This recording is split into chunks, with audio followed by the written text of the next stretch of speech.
దినాన ఆయన రక్తమాసాల్లో మనము చేతులు వేయాలి కాబట్టి కొన్ని విషయాలు ప్రభు నాతోనూ మీతోనూ మాట్లాడాలని ఆశ కలిగి ఉన్నాడు. చూడండి, నేడు మనము ఎలాంటి అనుభవాల్లో సాగిపోతూ ఉన్నాం. ఈ సంవత్సరం ముగింపుకు మనం వచ్చి ఉన్నాం. ఇకనైనా మన జీవిత చరిత్రను మనం మార్చుకోవాలి. ఇకనైనా మన చరిత్రను మార్చమని యేసయ్యని అడగాలి. ఇకనైనా ప్రభు కొరకు మనం బ్రతకాలి. ఇకనైనా ఉన్న కొన్ని జీవితమైన శేష జీవితమైన యేసయ్య కొరకు మనం బ్రతకాలని ఆశ కలిగి ఉండాలి. అయితే మనం ఎలాంటి అనుభవాలు గుండా నడుస్తున్నాము మనకి మరి మనం జ్ఞాపకం చేసుకొని ప్రభు ఆయాస్కరమైన అనుభవాలైతే తొలగించుకోవాలి. అయితే భక్తులు కూడా పరిశుద్ధ గ్రంథంలో మరి కొంతమంది ప్రభు చిత్త ప్రకారం నడిచిన వాళ్ళు ఉన్నారు, ప్రభు చిత్తాన్ని తప్పి నడిచిన వాళ్ళు కూడా ఉన్నారు. అయితే ఈ సమయంలో ప్రభు చిత్త ప్రకారం నడిచిన ఒకే ఒక భక్తుడిని ప్లస్ రెండవ భక్తుడు, మూడవ భక్తుడు మనం తెలుసుకుందాం. చూడండి, చదవండి, మనము చదువుకుందాం. దేవుని చిత్త ప్రకారం నడిచిన భక్తుని గురించి మనం తెలుసుకుందాం. నేను చదవమన్నప్పుడు చదవండి. మొదటి రాజులు 17వ అధ్యాయం తీసి పెట్టుకోండి అందరూ. మొదటి రాజులు 17వ అధ్యాయం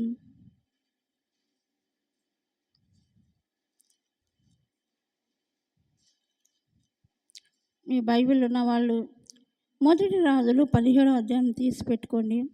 అయితే ప్రభు మనతో చెప్పేది ఏమిటంటే, మనము ఈ మొదటి రాజులు 17వ అధ్యాయంలో ఏలియా అనే ఒక భక్తుడు ఉన్నాడు. అతను దేవునికి ఎంతో ఇష్టమైన వాడు, దేవునికి ఎంతో నమ్మకమైన వాడు, దేవుడు చెప్పినట్లుగా చేసేవాడు. ఆలోచించండి, ఏలియా ఎక్కడ అడుగుపెట్టినా అద్భుతాలు జరిగినాయి. ఏలియా ఏ స్థలానికి వెళ్ళినా చనిపోయిన వారు బ్రతుకుతున్నారు. ఏలియా నోటి మాటనే ప్రభు ఆశీర్వదిస్తున్నాడు. ఏలియా ఆహాబు రాజు యొద్దకు వెళ్ళి ఏలియా అంటున్నాడు, ఈ సంవత్సరము వర్షమైనను మంచైనను మరి భూమి మీద పడదు అని అన్నాడు. అట్లనే దేవుడు ఆమెనన్నాడు. ఆలోచించండి, నేను బాగా ఈ వాక్యాన్ని తరికిస్తూ నేను ఆలోచించిందంటే, ఏలియా రక్తమాసాలు కలిగి పుట్టినవాడే, మనలాంటి స్వభావం కలిగిన వాడే, మనలాగా తల్లిదండ్రులకి పుట్టినవాడే ఏలియా కూడా. మరి మన నోటి మాటలు దినానికి వచ్చి 100 మాటలు మనం వదులుతూ ఉంటాం, ఒక్క మాట జరగదు. కానీ ఏలియా నోటి మాటని దేవుడు ఆమేన్ అంటూ వస్తూ ఉన్నాడు. హల్లెలూయా. కారణం ఏమిటి? అతను దేవుని భక్తుడే, మనము దేవుని భక్తులమే. కాకపోతే అతడు సమర్పించబడ్డ సేవకుడు, మనం సమర్పించబడ్డ విశ్వాసులమే. కారణం ఏమిటి? ఇక్కడ భక్తుడు, సేవకుడు, విశ్వాసి అని బైబిల్లో లేదు, కానీ ఈ అధ్యాయంలో లేదు. కానీ ఏలియా ఒక మానవుడు, మనము ఒక మానవులమే. ఏలియా చనిపోతే సమాధి చేయాలి, మనము చనిపోతే సమాధి చేయాలి. ఏలియా శరీరము మరి మట్టికి మన్నుగా మార్చబడేది, మన శరీరాలు మట్టికి మన్నుగా ఇది శరీరం. కానీ ఒక ప్రత్యేకత కనపడుతుంది ఏలియాలో. ఏలియా మరి అక్కడికి వెళ్ళి తను ఏ మాట పలికినా, తను ఏ మాట మాట్లాడినా అది దేవుడు ఆమేన్ అంటున్నాడు. చాలా ఆశ్చర్యంగా ఉంది. ఏలియా జీవితంలో చాలా గొప్ప కార్యాలు జరిగినాయి. ఎన్నెన్నో కార్యాలు, లెక్కలేనని కార్యాలు ఏలియా జీవితంలో జరుగుతూ వచ్చింది. దేవుడు ఏలియా ప్రతి నోటి మాటని ఏలియా నుంచి నోట్లోంచి వచ్చి, ఏలియా ఏమి లేదు, అయ్యా నిజముగా నీవు దేవుడు అయితే, నేను నమ్ముకున్న దేవుడు సజీవుడైతే, అతను నమ్మకస్తుడైతే 50 మంది పిల్లలు నన్ను ఎగతాళి చేస్తున్నారు, వీళ్ళు చచ్చిపోవాలంటే చచ్చిపోయారు. ఒక్క మాట ఎలుగుబంటి వచ్చి తినేసింది వాళ్ళని. రాజు ఎదుటికి వెళ్ళి, రాజు వర్షమైనను మంచైనను 3.5 సంవత్సరాలు పడదు అన్నాడు. ఆగిపోయింది. మరి ఇలాంటి కార్యాలు, మరి ఒక కుమారుడు, చనిపోయిన కుమారుడు ఎదుటికి వెళ్ళి ఇతను బ్రతకాలంటే బ్రతికాడు. మరి ఇన్ని కార్యాలు జరుగుతున్నాయి ఏలియా నోటి మాట ద్వారా. మన నోటి మాట ద్వారా ఎందుకు జరగట్లేదు? మన ప్రార్థన ప్రభు ఎందుకు ఆలకించట్లేదు? ఏలియా ప్రార్థన ఆలకించిన దేవుడు మన ప్రార్థన ఎందుకు ఆలకించట్లేదు? మన సమస్యలు ఎందుకు పోవట్లేదు? బల్లాలో చేతులు వేస్తే రోగాలు పోతాయి, బల్లాలో చేతులు వేస్తే సమస్యలు పోతాయి, బల్లలో మనం చేతులు ముంచితే మనకు స్వస్థత వచ్చింది బైబిల్ చెప్తుంది. తిమోతి, నీ కడుపుకి జబ్బుగా ఉంటే, నీకు కడుపులో నొప్పి ఉంటే, నీ కడుపులో పుండు ఉంటే, నీ కడుపులో రోగం ఉంటే, నీ కడుపులో బలహీనత ఉంటే ద్రాక్షారసము కొంచెం నువ్వు తీసుకో, కొంచెమే అన్నాడు అక్కడ, కొంచెము నువ్వు పుచ్చుకో, నీ జబ్బు పోయిద్ది అన్నాడే. మరి లోటలు ఏసు రక్తం తాగుతున్నాం మనం? మరి ఏసు రక్తం ప్రతి నెల తీసుకుంటున్నాం, మరి ఆయన శరీరం ప్రతి నెల ముట్టుకుంటున్నాం మనం. మనకెందుకు పోవట్లేదు? మనకెందుకు సమస్యలు ఆగి ఉన్నాయి? మనకెందుకు రోగాలు ఆగి ఉన్నాయి? మనకెందుకు కన్నీళ్ళు ఆగి ఉన్నాయి? నా ప్రశ్న అండి అది, నా ప్రశ్న. ప్రభు సన్నిధిలో నేను ప్రార్థన చేసుకుంటూ ఉన్నప్పుడు పలు రకాలుగా నాకు ప్రశ్నలు వచ్చినాయి. దానిలో ఇదొక ప్రశ్న అని ఏంది అని చెప్పని నేను వాక్యం తీసి చదువుతూ ఉన్నప్పుడు దేవుడు నాకు చెప్పిన మాట ఆలోచించండి. మనము విజయవంతమైన జీవితం జీవించాలనే ఆశ, ఆశీర్వాదకరంగా మనం ఉండాలని ఆశ, అద్భుతంగా ఆశీర్వదించబడాలని ఆశ మీకుందా లేదా? కానీ నాకుంది. ఏమని తెలుసా? 1000 మంది ఆత్మీయులు మరి ఉన్న సంఘం నాకు కావాలి. నేను ప్రభువుని అడుగుతున్నా. అడిగింది నువ్వు ఇస్తావు కదా, అడగమన్నావు, అడుగుతున్నా, అంతవరకే. శరీర సంబంధంగా అయ్యా నాకు ఒక్క బిడ్డననే ఇయ్యి అని చెప్పని అంత పాయింట్ నేను పెట్టను. లేదా శరీర సంబంధంగా అయ్యా నాకు ఇల్లు లేదయ్యా మంచి భవంతి కట్టు, ఏనాడు నేను కోరుకోలేదు. లేదా శరీర సంబంధంగా అయ్యా మాకు మంచి మంచి హోదాలో మేము ఉండాలి, ఏనాడు నేను కోరుకోలేదు. కానీ నా ఆశ 1000 మంది పట్టే ప్రార్థనా మందిరం కావాలి, 1000 మంది ఆత్మీయులు కావాలి. శరీరంలో అవసరం లేదయ్యా, నీ కార్యాలు అనుభవించి వెళ్ళిపోయేవాళ్ళు వద్దయ్యా. ఆత్మీయులు నీ రాకడ పర్యంతం నీతో కలిసి ఉండి, నీతో సహజీవనం చేసి, నీతో ఎత్తబడే సంఘంగా మార్చాయని ప్రార్థన చేస్తున్నా. అట్లానే మీరు ప్రార్థన చేస్తూ ఉంటారు, మరందరం ప్రార్థన చేస్తూ ఉన్నాం.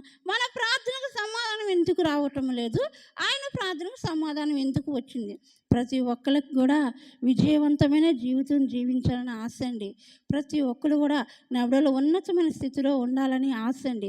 ప్రతి ఒక్కరు కూడా మంచి పొజిషన్లో ఉండాలి, నా చేతి పనిని ఆశీర్వాదకరంగా ఉండాలి అని ఆశ అండి. కానీ ఎందుకు మన ఆశలు విఫలం అయిపోతున్నాయి? ఎందుకు మన ఆశలు చిగురించట్లేదు? ఎందుకు మన జీవితంలో పుష్పించట్లేదు మనం? కారణం ఏంటంటే ఏలియా గురించి కొన్ని చిన్న మాటలు నేను ఎక్కువగా చెప్పాలని కూడా ఆశ నాకైతే లేదండి. ప్రభు నన్ను నడిపించిన కొలది 2 మాటలు యేసయ్య నీతోనూ నాతోనూ మాట్లాడతాం, మనం విందాం. హల్లెలూయా. చదవండి, రాజుల మొదటి గ్రంథం 17వ అధ్యాయం మొదటి వచనం, ఒక్క వచనం చదవండి.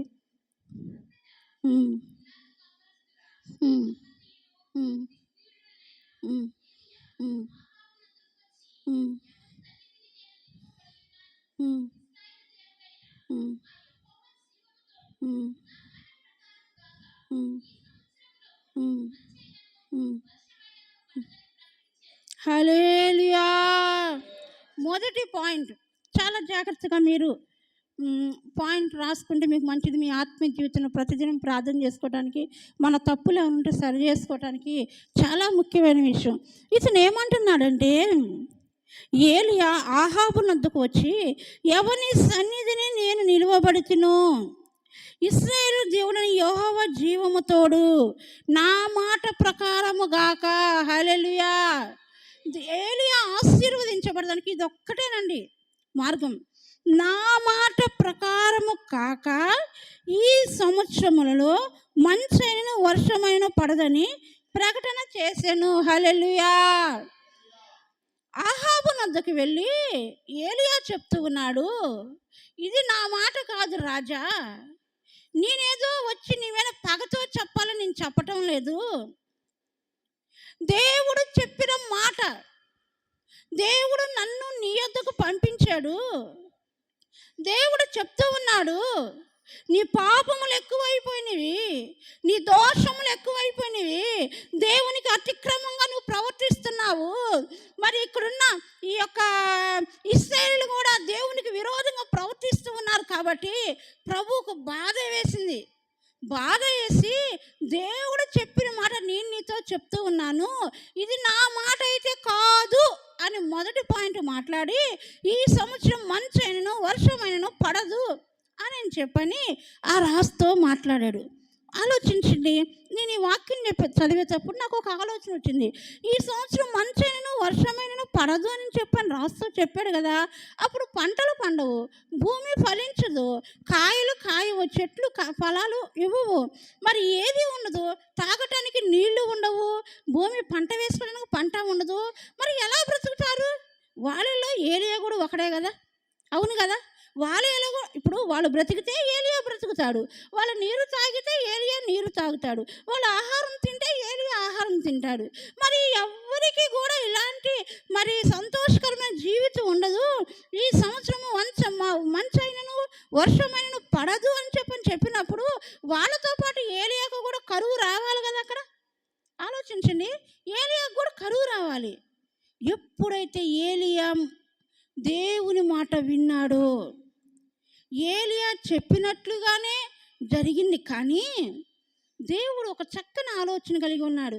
ఆలోచించండి, మనము యేసయ్య మాటలు వింటే, మనము వాక్య ప్రకారంగా జీవిస్తే, దేవుడు మనతో మాట్లాడుతున్నాడు. సేవకుడు కాదండి, సేవకురాలు కాదు, ఇక్కడ ఉన్న భక్తులు ఎవరు మాట్లాడరు, కానీ దేవుడు మనతో మాట్లాడుతున్నాడని నువ్వు విశ్వసించి ఆ వాక్యాన్ని ఎత్తిపట్టి నువ్వు ప్రార్థన చేయగలిగితే ఖచ్చితంగా నీకు మార్గము సరళము చేస్తాడు నా దేవుడు. హల్లెలూయా. అట్లానే ఇక్కడ ఏలియా కూడా దేవుని మాట ఇది నా మాట కాదు అన్నాడు. వెంటనే దేవుడు ఆలోచించాడు, వీళ్ళందరూ క్షయరోగం చేత చనిపోతారు, వీళ్ళందరూ తెగులు చేత చనిపోతారు, మంచినీళ్ళు లేక దప్పిక లేక చనిపోతారు, గొడ్లు చనిపోతాయి, పశువులు చనిపోతాయి, సమస్తము దేశము సర్వనాశనం అయింది కదా, వారిలో కూడా నా బిడ్డ కూడా ఉన్నాడు కదా, మరి నేను చెప్పమన్న మాట నా బిడ్డ చెప్పాడు కాబట్టి నా బిడ్డ చనిపోకూడదు. హల్లెలూయా. నా బిడ్డకి సమృద్ధి ఉండాలి, నా బిడ్డకి ఆశీర్వాదం ఉండాలి, నా బిడ్డ ఆకలితో అలమటించకూడదు, నా బిడ్డ నీళ్ళు లేక చనిపోకూడదు అని చెప్పని వెంటనే ఏలియా గురించి ఒక ప్రణాళిక కలిగి ఉన్నాడని దేవుడు. హల్లెలూయా.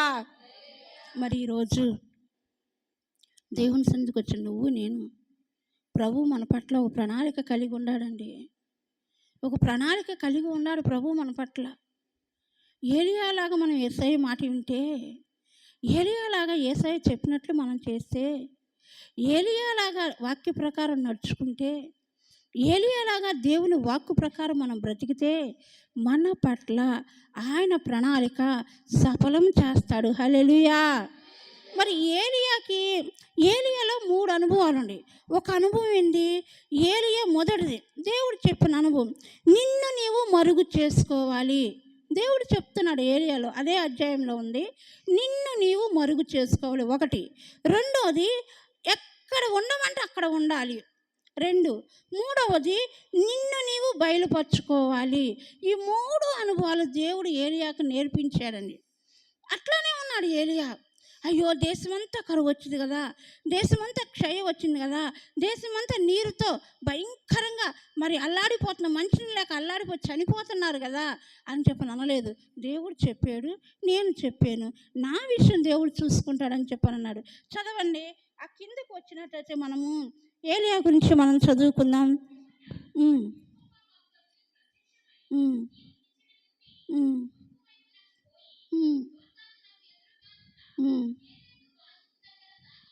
హల్లెలూయా. చూడండి, బాగా ఆలోచించాలి. పిమ్మట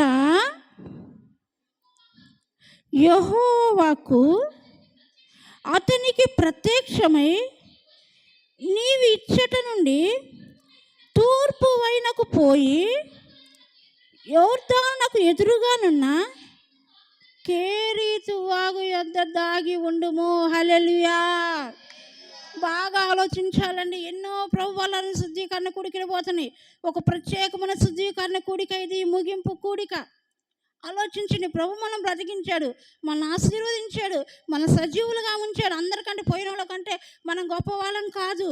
దేవుని మాట ఇంకా వినాలని ఆయన మనల్ని ప్రేమించాడు. ప్రభు ఇక్కడ చెప్తున్నాడు, నీవు కేరీతు వాగు యొద్ద తూర్పు దిక్కున ఉన్న కేరీతు వాగు యొద్దకు వెళ్ళి నువ్వు అక్కడ దాగి ఉండుము. హల్లెలూయా. ఎందుకు దాగి ఉండాలి ఏలియా? ఏలియా నోటి మాటని శాసించాడు దేవుడు. దేవుడు తలుసుకుంటే ఆహాబుని ముక్కలు చేస్తాడు. దేవుడు తలుసుకునే కదండి ఇశ్రాయేలు ప్రజలందరినీ ఇబ్బంది పెట్టింది. మరి ఏలియాని దాగి ఉండమన్నాడండి. ఆలోచించండి. ఏలియాతో చెప్తాడు, ఏలియా నీ పని అయిపోయింది ఇక్కడ. నువ్వు కేరీతు వాగు వద్దకు వెళ్ళు. ఆ వాగు నిండా మంచి నీరు ఉన్నాయి.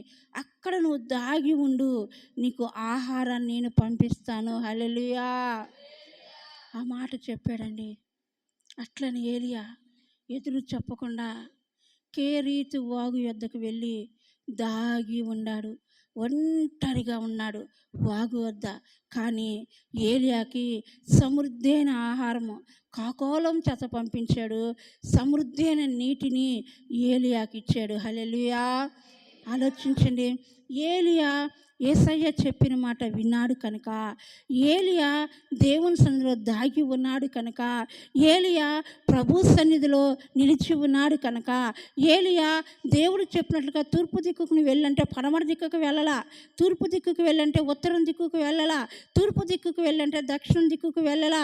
ఏలియా దేవుడు చెప్పిన దిక్కులో నిలిచి ఉన్నాడు కనుక, ఏలియా ఆ వాగు యొద్ద చూడండి, ఒంటరిగా వాగు యొద్ద ఉంటే ఎన్ని సింహాలు ఉంటాయి, ఎన్ని పులులు ఉంటాయి, ఎన్ని విషపూరితమైన జంతువులు ఉంటాయి, సైతాన్ క్రియలు ఎన్ని ఉంటాయి, ఇవన్నీ కూడా ఆలోచించకుండా దేవుడు నన్ను దాగి ఉండమన్నాడు కనుక నేను దాగి ఉంటాను అని చెప్పని ఏలియా ఆ వాగు యొద్ద దాగి ఉన్నాడు. హల్లెలూయా.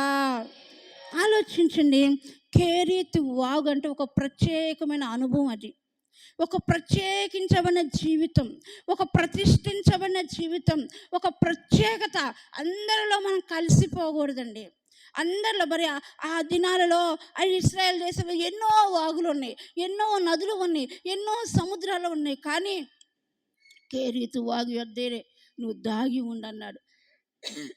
ఒక ఇంట్లో దాగి ఉండమనలా, ఒక పొలంలో దాగి ఉండమనలా, ఒక స్థలంలో దాగి ఉండమనలా. కేరీతు వాగు అంటే ప్రత్యేకించబడిన అనుభవం, ప్రతిష్ఠించబడిన అనుభవం, సమర్పించబడిన అనుభవం. అలాంటి అనుభవంలో దాగి ఉంటే ఏలియాకి బుద్ధి లేని కాకుల ద్వారా, చెడ్డ కాకుల ద్వారా, ఆలోచించండి, పిల్లల చేతిలో బిస్కెట్ ఉండా, పిల్లల చేతిలో చెక్క ముక్కుండా ఓర్చుకోలేవండి కాకులు. అలాంటి కాకుల ద్వారా వేడివేడి రొట్టె మాంసం పంపించి ఏలియాని బ్రతికించాడు నా యేసయ్య. హల్లెలూయా. మరి ఈరోజు ఏలియాలాగా నువ్వు ఆశీర్వదించబడాలంటే, ఏలియాలాగా నీవు దేవుని యొక్క ఆహారాన్ని పొందుకోవాలంటే, దేవుని యొక్క ఆకాశమందున్న ఆశీర్వాదం పొందుకోవాలంటే ఒక ప్రత్యేకత కావాలి. అందరిలో కలిసిపోకూడదండి. అందరిలో కలిసిపోకూడదు.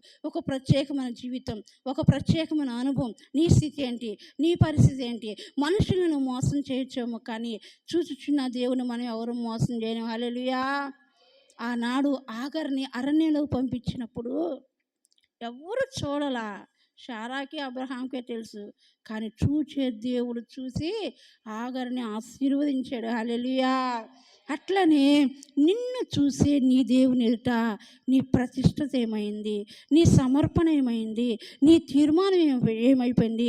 ఈ భయంకరమైన దుర్దినాల్లో మన ప్రతిష్టతను మనం కాపాడుకోవాలి, మన తీర్మానాన్ని మనం కాపాడుకోవాలి, మన మన యొక్క సమర్పణ మనం కాపాడుకోవాలి. ఒక ప్రత్యేకమైన అనుభవం కలిగి, ఒక ప్రత్యేకమైన మన కుటుంబం ఒక ప్రత్యేకత, మన బిడ్డలే ఒక ప్రత్యేకత, మన ఫ్యామిలీ ఒక ప్రత్యేకత, ఒక ప్రత్యేకమైన అనుభవం కలిగి నువ్వు జీవిస్తే ఖచ్చితంగా కేరీతు వాగు యొద్ద దాగి ఉండమని చెప్పిన యేసయ్య, ఆనాడు ఉన్న యేసయ్య ఈనాడు ఉన్నాడు. అదే యేసయ్య నిన్ను పోషిస్తాడు. హల్లెలూయా.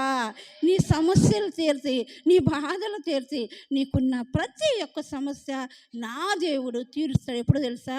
నువ్వు దాగి ఉన్నప్పుడు. కొంతమంది దేవుని సన్నిధికి కానుక తీసుకొస్తారు, పబ్లిక్, ఇదిగో మేము ఇది తీసుకొచ్చాం అని. అప్పుడు ఏమైందంటే దేవునికి మహిమ రాదు. ప్రజల ఎదుట వాళ్ళు మహిమ పొందుతారు. కానీ ఏలియా కేరీతు వాగు యొద్ద దాగి ఉన్నాడు. ఈరోజు దాగి ఉన్నాను మనం కావాలి. రెండో అనుభవం చూద్దాం ఏలియాలో. చూడండి రెండో అనుభవం అదే 17వ అధ్యాయంలో 8వ వచనం చదవండి. ఉమ్, ఉమ్, ఉమ్, ఉమ్, ఉమ్, ఉమ్. హల్లెలూయా. రెండో అనుభవం ఏందో తెలుసా? ఏలియా, కొంతకాలం నేను ఇక్కడ పోషించాను, ఇక నిన్ను ఒక స్థలానికి నేను పంపించాలి. ఒక ప్రత్యేకించిన స్థలానికి నేను పంపిస్తాను. చలికి తడిసిపోతాను, నువ్వు ఒంటరిగా ఉండిపోతున్నావు, అది నాకు ఇష్టం లేదు. ఒక ప్రత్యేకమైన గృహానికి నేను పంపిస్తాను, నువ్వు అక్కడికి వెళ్ళు, నువ్వు అక్కడే ఉండు నేను చెప్పే అంతవరకు అన్నాడు. హల్లెలూయా. ఆలోచించండి, ఏలియా ఏం మాట్లాడలా. మరలా ఏలియా ఏం చేశాడండి? సీదోను పట్టణ సంబంధి అయిన సారేపతు అన్న ఊరికి వెళ్ళమన్నాడు, అక్కడే ఉండమన్నాడు. ఆయన ఊరికి వెళ్ళాడు. ఆ ఊర్లో ఆయనకి ఎవరు తెలియదు, ఏ ప్రజలో తెలియదు, ఏ మనుషులో తెలియదు.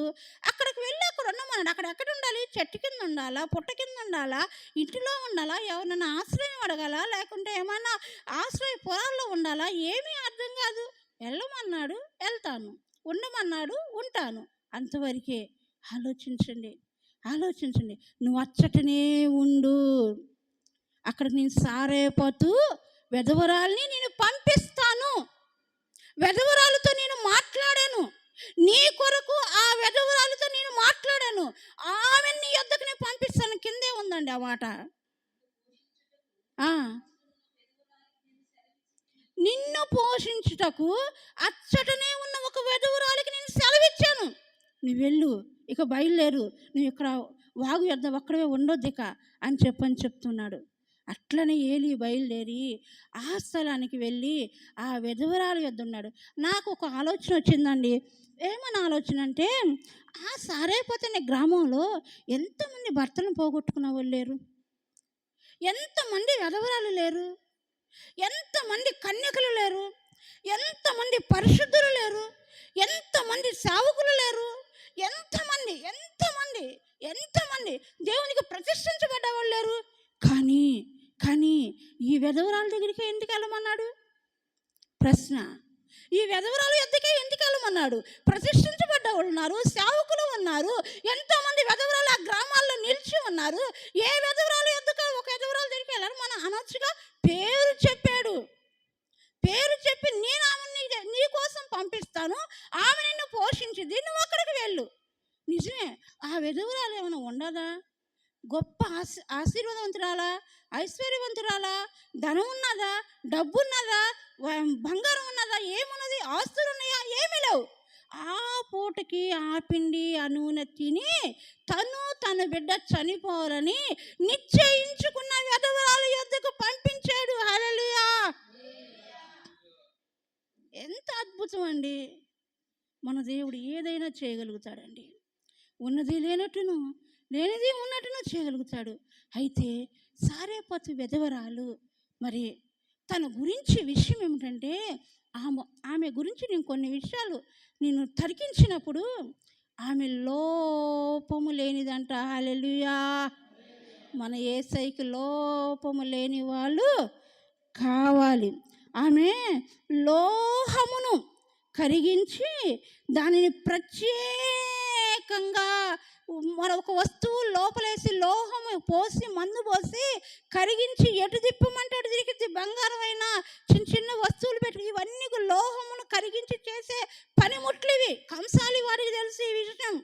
అలాంటి గుణం కలిగిందంట, తగ్గింపు జీవితం కలిగిందంట, దేవుని యొక్క ఆసక్తి కలిగిందంట, దేవుని పట్ల మంచి ఆత్మీయత కలిగిందంట. దేవుడు చెప్పిన మాట వినే ఆ విధవరాలి యొద్దనే దేవుడు కోరుకున్నాడు. చూడండి, మరి ఈ డిసెంబర్ మాసంలో ఎంతమంది క్రిస్మస్లు చేస్తూ ఉంటారు. ఎంతమంది కన్యకలు లేరండి దేశంలో? యెరూషలేము పట్టణంలో ఎంతమంది కన్యకలు లేరు? యూదయ బెత్లెహేములో ఎంతమంది కన్యకలు లేరు? మరి కడుపున ఎందుకు పుట్టాడు దేవుడు? ఆలోచించండి. ఎంతమంది కన్యకలు లేరు, మరీ కడుపున ఎందుకు పుట్టాడు? అట్లనే ఇక్కడ సారేపోతే గ్రామంలో, ఆ పట్టణంలో ఎంతమంది వెధవరాలు లేరు, ఈ వెధవరాలు యొద్దకు ఎందుకు పంపించాడు? కారణం లోహమును కరిగించి ఏ విధముగా ఆ యొక్క వస్తువులు తయారు చేస్తారు, అలాంటి కరిగిపోయే స్వభావం కలిగి ప్రభువుకు ప్రతిష్ఠించబడిన విధవరాలండి. హల్లెలూయా. ఈరోజు సాక్ష్యం ఉండదు, ఏముండదు.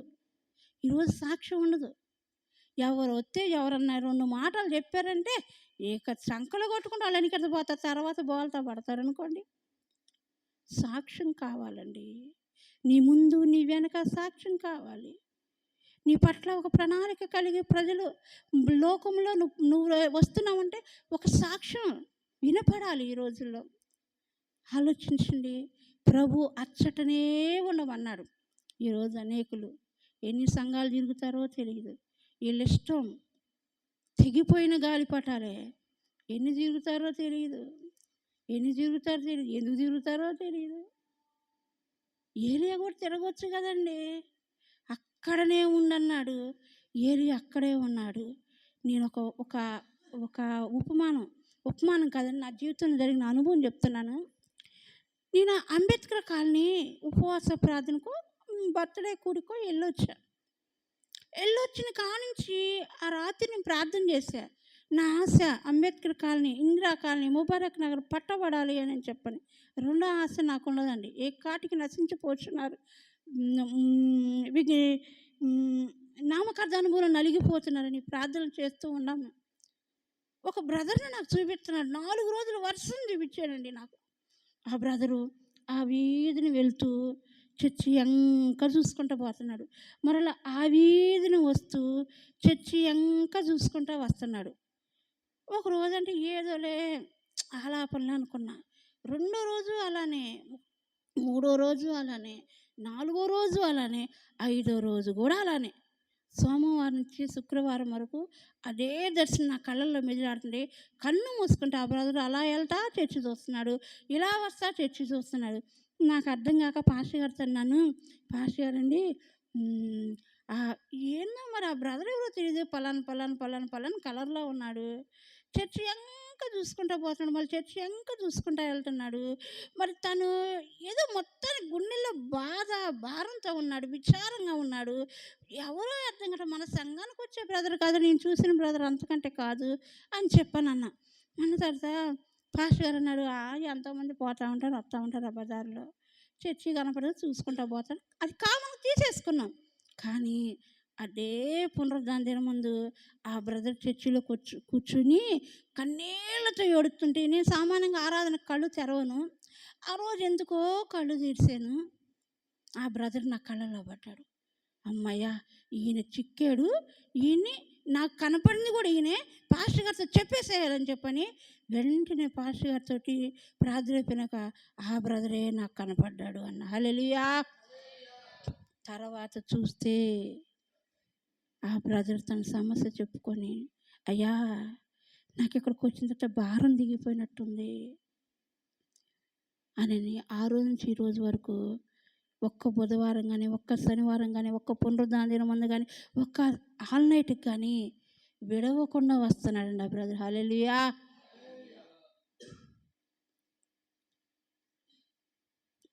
నాకు ఈ వాక్యం నా బ్రదర్ తట్టాడు. ప్రభు అన్నాడు, నేను చెప్పిన స్థలానికి వెళ్ళు, అక్కడనే ఉండు.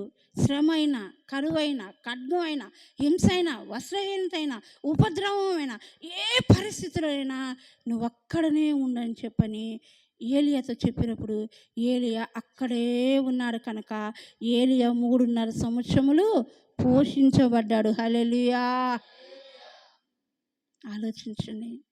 ఈరోజు ప్రభు నిన్ను ఎక్కడికి నడిపించాడు, నిన్ను ఏ స్థలానికి నడిపించాడు? చావు బతుకుల్లో ఉన్నప్పుడు నిన్ను ఏ స్థలానికి నడిపించాడో ఆ స్థలాన్ని మర్చిపోకూడదు. మన స్థితి మారిందని మర్చిపోకూడదు, మన పరిస్థితి మారిందని మర్చిపోకూడదు. అదే స్థలములో దేవుడు మనల్ని పరలోక రాజ్యం తీసుకెళ్ళేంత వరకు కూడా దాగి ఉండాలండి. హల్లెలూయా.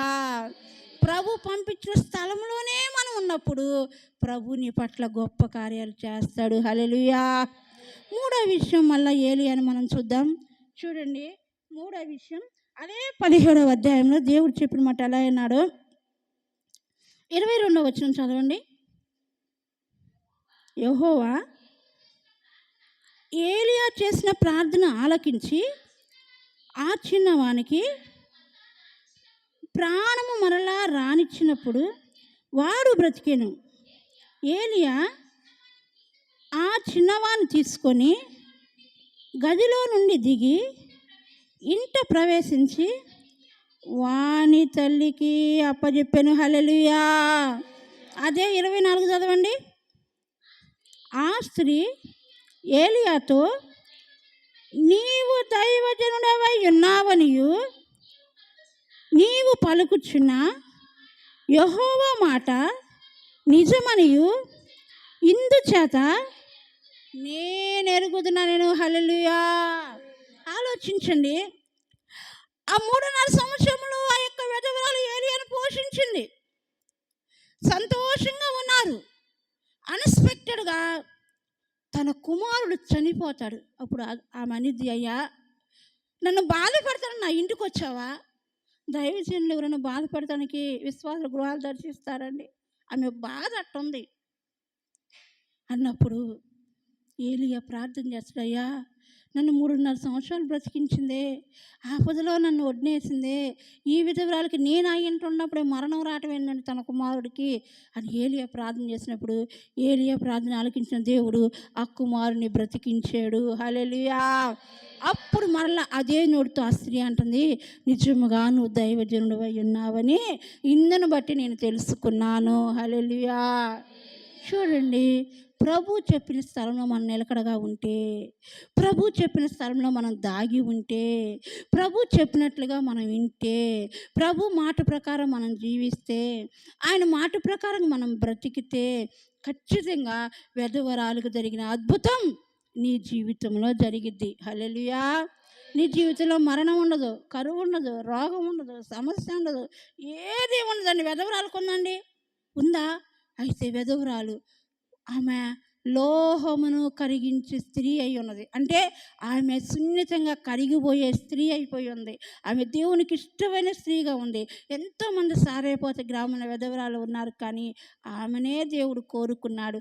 ఎంతోమంది యెరూషలేము నజరేతులో కన్యకలు ఉన్నారు, కానీ మరియనే కోరుకున్నారు. ఈరోజు నిన్ను నన్ను కోరుకోవాలంటే ఏలియాలో ఉన్న లక్షణాలు మనకు ఉండాలండి. దేవుడు చెప్పిన స్థలాన్ని విడిచిపెట్టకూడదు. దేవుడు చెప్పిన స్థలంలో దాగి ఉండాలి. దేవుడు ఆశీర్వదించేంత వరకు మనం ఎదురు చూడాలి, ఆశతో ఆరాటపడాలండి. హల్లెలూయా. అదేవిధంగా మరొక విషయాన్ని మనం చదువుకుందాం. చూడండి, లూకా సువార్త 22:15 చదవండి. లూకా సువార్త 22:15. అప్పుడు ఆయన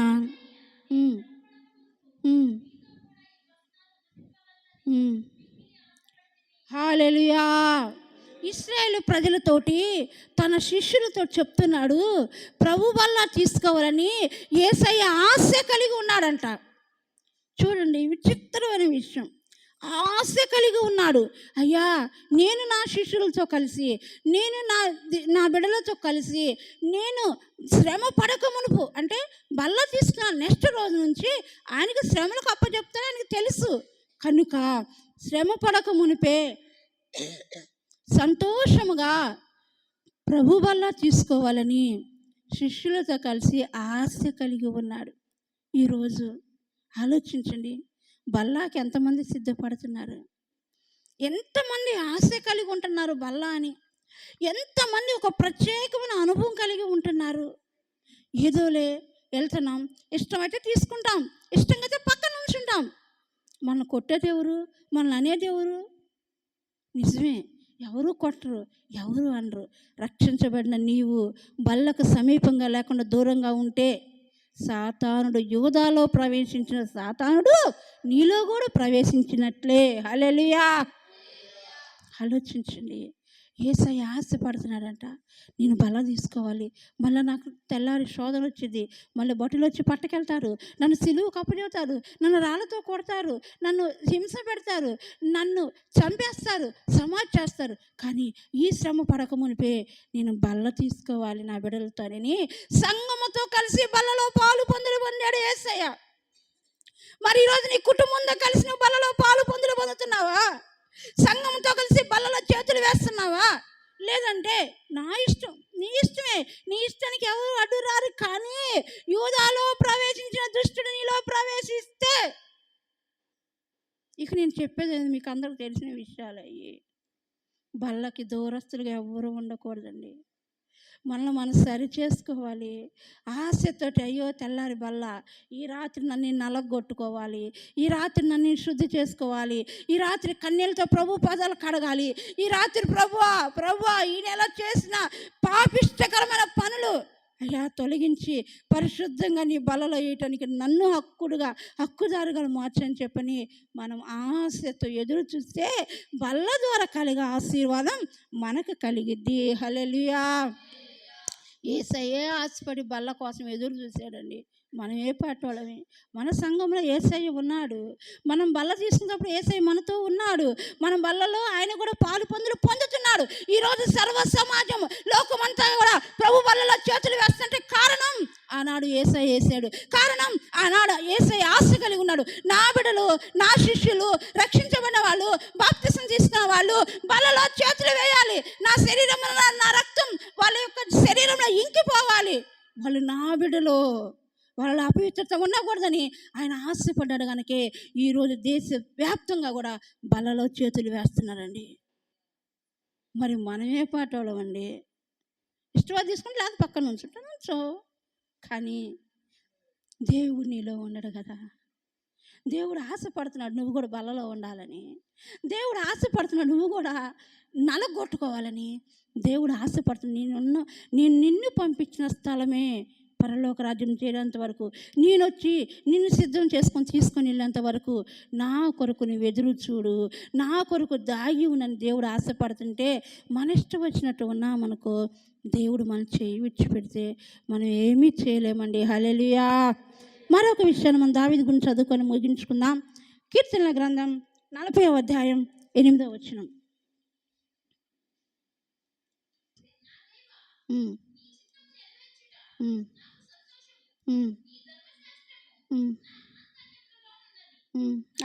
చాలు చూడండి, దావీదు ఇక్కడ చెప్తున్నాడు, నా దేవా నీ చిత్తము నెరవేర్చుట నాకు సంతోషము. హల్లెలూయా. దావీదు ఆశపడుతూ ఉన్నాడండి. అదే 51వ అధ్యాయము 7వ వచనం కూడా చదవండి. 51:7.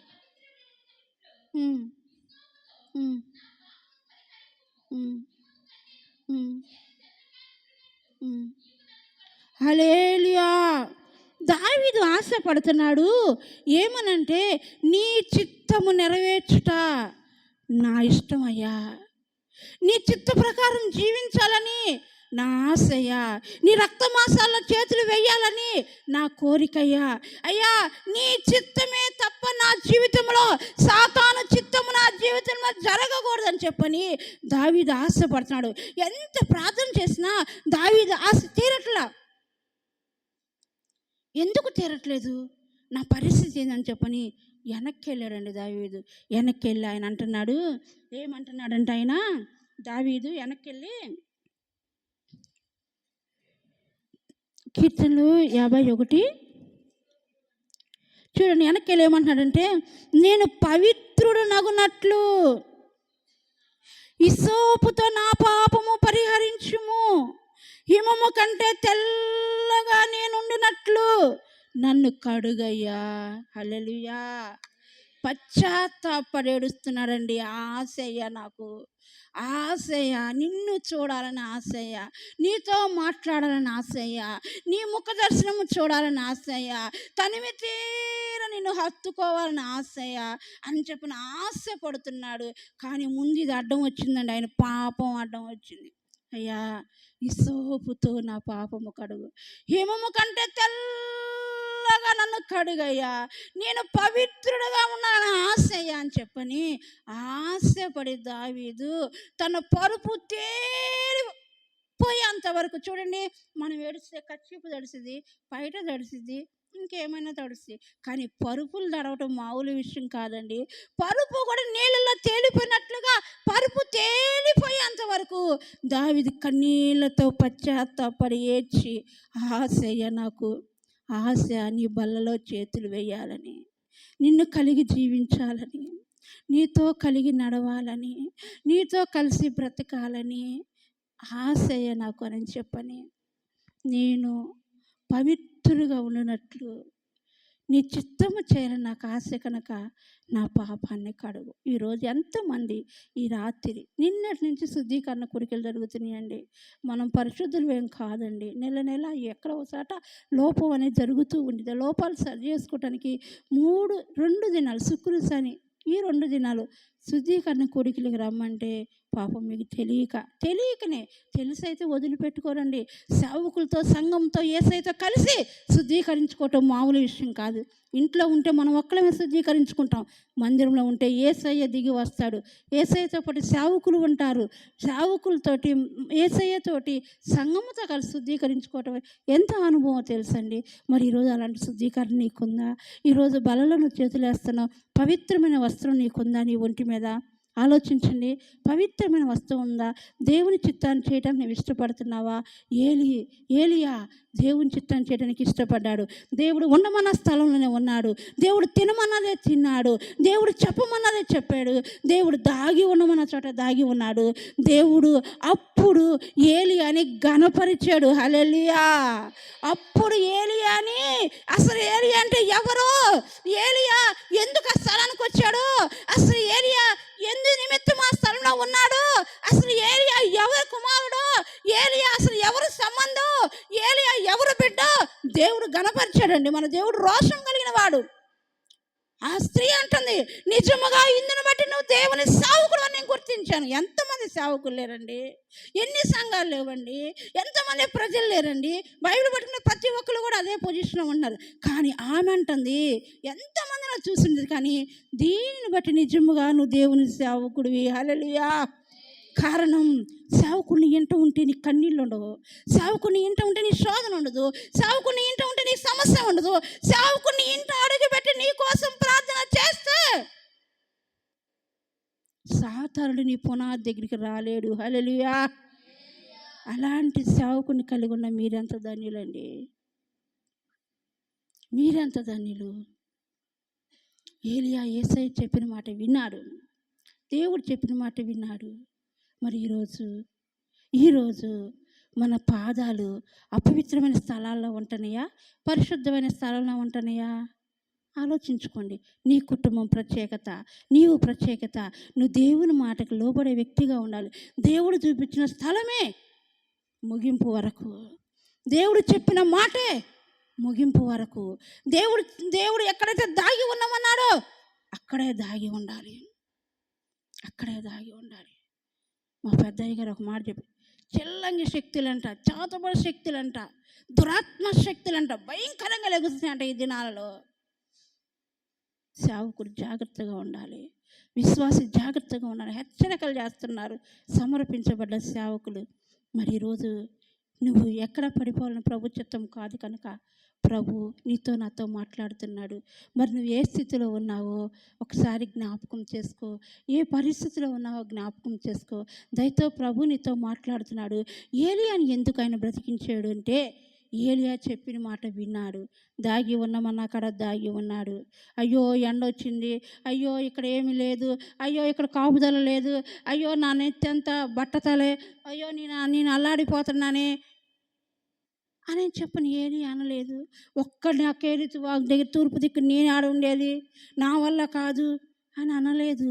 చెప్పాడు, చేశాడు. ఆ వెధవరాలు, ఏందయ్యా నన్ను వెధవరాలు దగ్గర పొమ్మంటున్నావు? ఒక మంచి గృహం అన్నా ఇవ్వు, ఏదైనా ఒక రాజు దగ్గరకు పంపించు, ఏదైనా ఒక మంచి పొజిషన్ కలిగిన వ్యక్తి దగ్గరికి పంపించు. వెధవరాల దగ్గర ఏముండేది? అని చెప్పి అనలేదు. ఆమె దగ్గర తొట్టిలో కొంచెం నూనె ఉంది, ఎంతే పిండి ఉంది.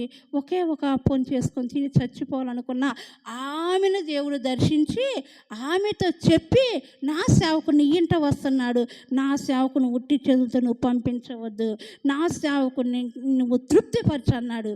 అదే సేవకుడు అదే మాట ఆమెతో చెప్పాడు, అమ్మా మొదటి అప్పం నాకు తీసుకొచ్చివు, తర్వాత నువ్వు నీ కుమారుడు రొట్టెలు చేసుకొని తినండి అన్నాడు. హల్లెలూయా. అక్కడే ఉంది ఆ మాట. తర్వాత నువ్వు నీ కుమారుడు, అసలుకి ఒక్క అప్పానికే పిండి ఉంది, ఒక్క అప్పానికే నూనె ఉంది, ఇక రొట్టెలు ఆడ నుంచి వస్తాయి వీళ్ళకి? ఆలోచన, ఇంత పిండి ఇంత నూనె ఒక అప్పం అయ్యేది.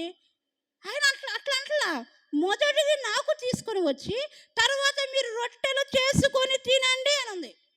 రొట్టెలనుందా? రొట్టెనుందా?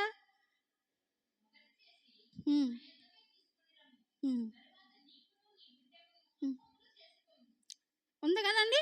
అప్పములు చేసుకుంటే చాలా వాటిని లు అంటారు.